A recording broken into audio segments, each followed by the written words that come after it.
आज पूर्णिमा के शुभ अवसर पर जो भी भक्त सच्चे मन से श्री सत्यनारायण भगवान की कथा पढ़ता है अथवा सुनता है, उस पर सदा सत्यनारायण भगवान की कृपा बनी रहती है।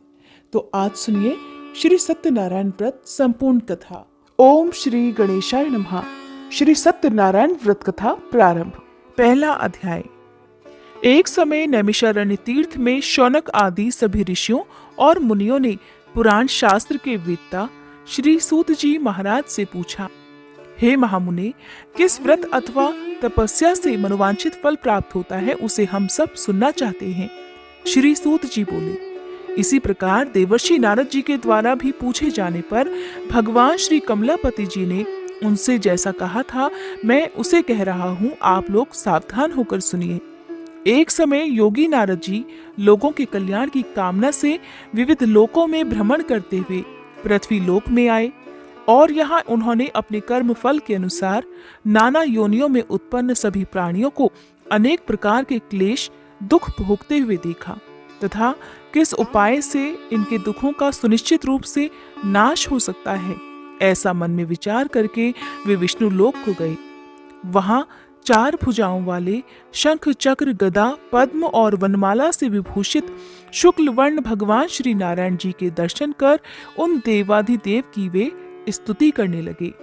देवर्षि नारद बोले, हे वाणी और मन से परे स्वरूप वाले, अनंत शक्ति संपन्न, आदि मध्य और अंत से रहित, निर्गुण और सकल कल्याणमय गुणों से संपन्न, भक्तों की पीड़ा नष्ट करने वाले परमात्मन, आपको मेरा नमस्कार है।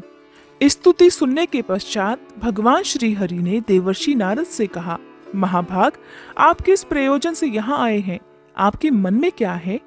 तब देवर्षि नारद कहने लगे, हे भगवान, पृथ्वी लोक में अपने पाप कर्मों के द्वारा विभिन्न योनियों में उत्पन्न सभी लोग बहुत प्रकार के क्लेशों से दुखी हो रहे हैं। हे प्रभु, किस लघु उपाय से उनके कष्टों का निवारण हो सकेगा? यदि आपकी कृपा मेरे ऊपर हो तो वह सब मैं सुनना चाहता हूँ। आप कृपा पूर्वक ये सब मुझे बताएं। तब श्री भगवान ने कहा, हे वत्स, संसार के ऊपर अनुग्रह करने की इच्छा से आपने बहुत अच्छी बात पूछी है। जिस व्रत के करने से प्राणी मोह से मुक्त हो जाता है, उसे मैं आपको बताता हूँ, सुनिए। हे वत्स, स्वर्ग और पृथ्वी लोक में दुर्लभ भगवान सत्यनारायण का एक महान व्रत है। आपके स्नेह के कारण इस समय मैं उसे कह रहा हूँ। अच्छी प्रकार विधि विधान से भगवान सत्यनारायण जी का व्रत करके मनुष्य शीघ्र ही सुख प्राप्त कर परलोक में मोक्ष प्राप्त कर सकता है। भगवान की ऐसी वाणी सुनकर देवर्षि नारद कहने लगे, हे प्रभु, इस व्रत को करने का फल क्या है? इसका विधान क्या है? इस व्रत को किसने किया और इसे कब करना चाहिए, ये सब भी विस्तार पूर्वक बतलाइए। तब भगवान श्री हरि कहने लगे, यह श्री सत्यनारायण जी व्रत दुख शोक आदि का शमन करने वाला, धन धान्य की वृद्धि करने वाला, सौभाग्य और संतान देने वाला तथा सर्वत्र विजय प्रदान करने वाला है। जिस किसी भी दिन भक्ति और श्रद्धा से समन्वित होकर मनुष्य ब्राह्मणों और बंधु बांधवों के साथ धर्म में तत्पर होकर सायंकाल में भगवान श्री सत्यनारायण जी की पूजा करे, नैवेद्य के रूप में उत्तम कोटि के भोजनी पदार्थों को सवाया मात्रा में भक्ति पूर्वक अर्पित करना चाहिए। केले के फल, घी, दूध, गेहूं का चूर्ण अथवा गेहूं के चूर्ण के अभाव में साठी का चूर्ण, शक्कर या गुड़, ये सब योग्य सामग्री सवाया मात्रा में एकत्रित कर निवेदित करनी चाहिए। बंधु बांधवों के साथ श्री सत्यनारायण भगवान जी की कथा सुनकर ब्राह्मणों को भोजन कराना चाहिए। भक्ति पूर्वक प्रसाद ग्रहण करके नृत्य गीत आदि का आयोजन करना चाहिए। इसके पश्चात भगवान सत्यनारायण का स्मरण करते हुए अपने घर को जाना चाहिए। ऐसा करने से मनुष्यों की मनोकामना अवश्य पूर्ण होती है। विशेष रूप से कलयुग में पृथ्वी लोक पर यह सबसे छोटा और सरल उपाय है। दूसरा अध्याय। श्री सूत जी ने कहा, हे ऋषियों, जिन्होंने पहले समय में इस व्रत को किया है उसका इतिहास भी बताता हूँ, आप सब ध्यान पूर्वक सुने। सुंदर काशीपुरी नगरी में एक अत्यंत निर्धन ब्राह्मण रहता था। वह ब्राह्मण भूख और प्यास से बेचैन होकर पृथ्वी पर घूमता रहता था। ब्राह्मणों से प्रेम करने वाले श्री विष्णु जी ब्राह्मण को देखकर एक दिन बूढ़े ब्राह्मण का रूप धारण कर ब्राह्मण के पास जाकर आदर के साथ पूछने लगे, हे विप्रदेव, तुम नित्य ही दुखी होकर पृथ्वी पर क्यों घूमते हो? तब उस ब्राह्मण ने कहा, मैं भिक्षा के लिए पृथ्वी पर विचरता हूँ। हे भगवान, यदि आप इससे छुटकारा पाने का कोई उपाय जानते हो तो कृपा कर मुझे बताएं। वृद्ध ब्राह्मण का रूप धारण किए श्री विष्णु जी ने कहा, हे ब्राह्मण, श्री सत्यनारायण भगवान मनोवांछित फल देने वाले हैं, इसलिए तुम उनका पूजन करो। इससे मनुष्य सब दुखों से मुक्त हो जाता है। ब्राह्मण को व्रत का सारा विधान बताकर बूढ़े ब्राह्मण का रूप धारण करने वाले श्री भगवान जी अंतर्ध्यान हो गए। जिस व्रत को वृद्ध ब्राह्मण ने बताया है, मैं उसे अवश्य करूंगा, ऐसा निश्चय कर वह ब्राह्मण घर चला गया। अगले दिन वह जल्दी उठा और श्री सत्यनारायण जी का व्रत करने का निश्चय कर भिक्षा मांगने के लिए चल दिया। उस दिन उसको भिक्षा में बहुत सारा धन मिला, जिससे उसने पूजा का सामान खरीदा और घर आकर अपने बंधु बांधवों के साथ श्री सत्यनारायण जी का व्रत किया। ऐसा करने से वह ब्राह्मण सब दुखों से छूटकर अनेक प्रकार की सुख समृद्धियों से युक्त हुआ। तभी से वह ब्राह्मण हर मास यह व्रत करने लगा। इसी प्रकार श्री सत्यनारायण जी के व्रत को जो शास्त्र विधि के अनुसार करेगा, वह सब पापों से मुक्त होकर मोक्ष को प्राप्त हो जाएगा। आगे भी जो मनुष्य पृथ्वी पर श्री सत्यनारायण जी का व्रत करेगा, वह सब दुखों से छूट जाएगा। इस तरह नारद जी से सत्यनारायण भगवान का कहा हुआ व्रत मैंने आपसे कहा। तब ऋषियों ने कहा, हे मुनीश्वर, संसार में इस विप्र से सुनकर किस किसने इस व्रत को किया, यह भी हम सब सुनना चाहते हैं। तब श्री सूत जी महाराज कहने लगे, हे मुनियों, जिस जिस प्राणी ने इस व्रत को किया है, उन सब की कथा भी सुनो। एक समय वह ब्राह्मण धन और ऐश्वर्य के अनुसार बंधु बांधवों के साथ व्रत पूजन कर रहा था कि उसी समय एक लकड़हारा आया। उसने लकड़ियां बाहर रख दी और ब्राह्मण के घर में चला गया। प्यास से व्याकुल लकड़हारे ने ब्राह्मण को व्रत करते हुए देखा तो वह अपनी प्यास को भूल गया। उसने ब्राह्मण को नमस्कार किया और पूछा, हे ब्राह्मण देवता, आप यह किसका पूजन कर रहे हैं? इस व्रत को करने से क्या फल मिलता है, कृपया कर मुझे भी बताएं। तब ब्राह्मण ने कहा, सब मनोकामनाओं को पूर्ण करने वाला यह श्री सत्यनारायण जी का व्रत है। इनकी ही कृपा से मेरे यहाँ धन धान्य आदि की वृद्धि हुई है। विप्र से इस व्रत के बारे में जानकर वह लकड़हारा बहुत प्रसन्न हुआ। भगवान का चरणामृत लेकर और भोजन करने के बाद वह अपने घर को चला गया। अगले दिन लकड़हारे ने अपने मन में निश्चय किया कि आज गांव में लकड़ी बेचने से जो भी धन मिलेगा, मैं उसी से भगवान सत्यनारायण का उत्तम व्रत करूंगा। ऐसा मन में विचार कर वह लकड़हारा लकड़ियां लेकर अपने सिर पर रखकर जिस नगर में धनवान लोग रहते थे, वहां चला गया। उस दिन लकड़हारे को लकड़ियों के बदले चौगुने दाम मिले। अब वह बूढ़ा लकड़हारा बहुत प्रसन्न होकर पके केले, शक्कर, शहद, घी, दूध, दही और गेहूं का चूर्ण इत्यादि श्री सत्यनारायण भगवान के व्रत की सभी सामग्री लेकर अपने घर आ गया। फिर उसने अपने बंधु बांधवों को बुलाकर विधि विधान के साथ भगवान की पूजा और व्रत किया। उस व्रत के प्रभाव से वह बूढ़ा लकड़हारा धन पुत्र आदि से युक्त हुआ और संसार के समस्त सुख भोगकर वैकुंठ को चला गया। तीसरा अध्याय। श्री सूत जी ने कहा, हे श्रेष्ठ मुनियों, अब एक और कथा कहता हूँ। पूर्व काल में उल्कामुख नाम का एक बुद्धिमान राजा था। वह सत्य वक्ता और जितेंद्रिय था। प्रतिदिन मंदिरों में जाता और गरीबों को धन देकर उनके कष्ट दूर किया करता था। उसकी पत्नी सुंदर और सती साध्वी थी। भद्रशिला नदी के तट पर उन दोनों ने श्री सत्यनारायण भगवान जी का व्रत किया। साधु नामक एक वैश्य राजा को व्रत करते देखकर उनसे पूछने लगा, हे राजन, भक्ति युक्त मन से आप यह क्या कर रहे हैं? मेरी सुनने की इच्छा है। तब महाराज उल्कामुख ने कहा, हे साधु वैश्य, मैं अपने बंधु बांधवों के साथ संतान प्राप्ति के लिए महाशक्तिमान सत्यनारायण भगवान जी का व्रत और पूजन कर रहा हूँ। तब उसने कहा, हे राजन, मुझे भी इस सब का विधि विधान बताइए। मैं भी आपके कहे अनुसार इस व्रत को करूंगा। मुझे कोई संतान नहीं है और मुझे विश्वास है कि इससे निश्चय ही मेरे यहाँ भी संतान होगी। राजा से सब विधान सुनकर व्यापार से निवृत्त होकर वह वैश्य खुशी खुशी अपने घर आ गया। वैश्य ने अपनी पत्नी लीलावती से संतान देने वाले उस व्रत का समाचार सुनाया और निश्चय किया कि जब हमारे यहाँ संतान होगी तब मैं भी इस व्रत को करूंगा। एक दिन उसकी पत्नी लीलावती सांसारिक धर्म में प्रवृत्त होकर गर्भवती हो गई। उसने एक सुंदर कन्या को जन्म दिया। कन्या का नाम कलावती रखा गया।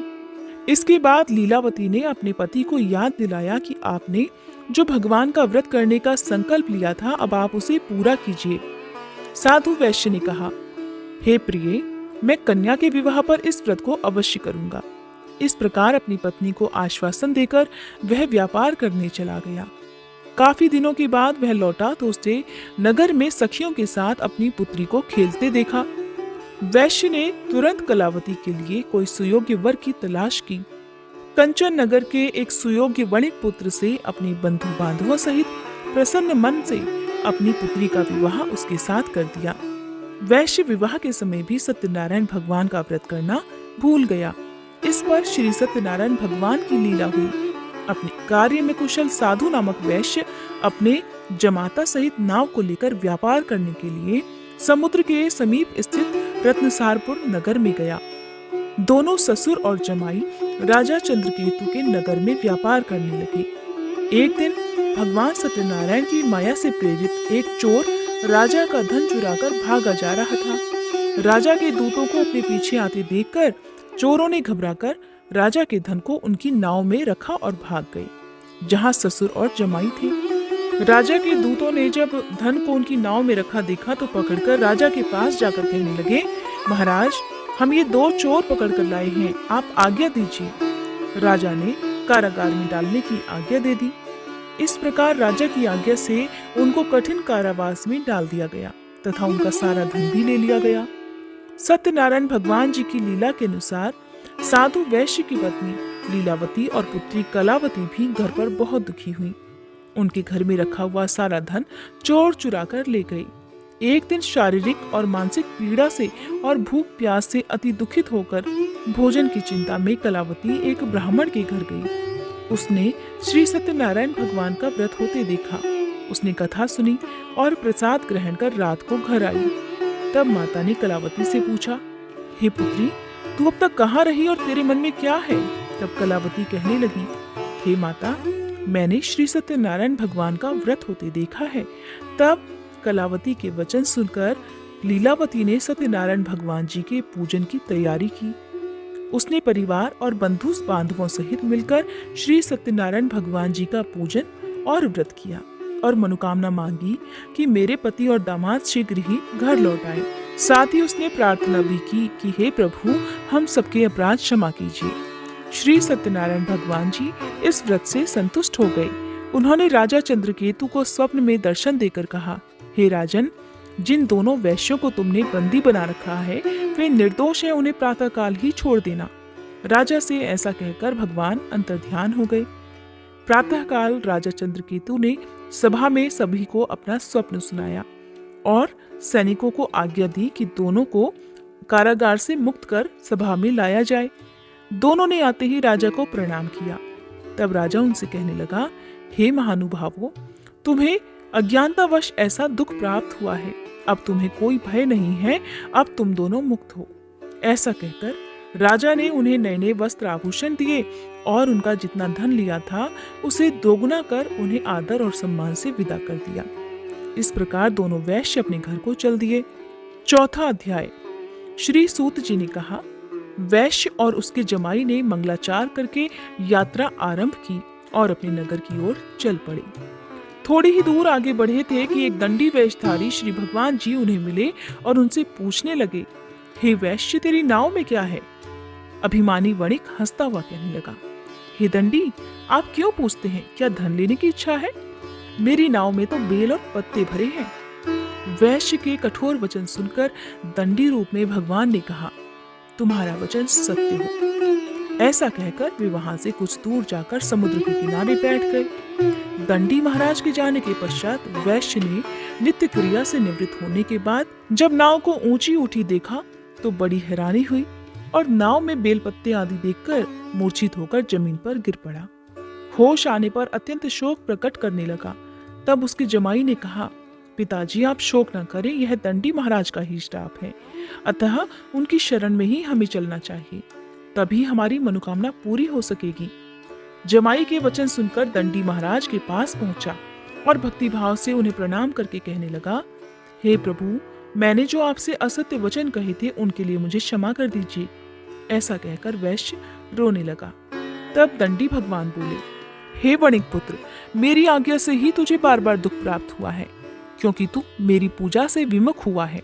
तब उसने कहा, हे भगवान, आपकी माया से ब्रह्मादि देवता भी आपके रूप को नहीं जान पाते, तब मैं अज्ञानी भला कैसे जान सकता हूँ?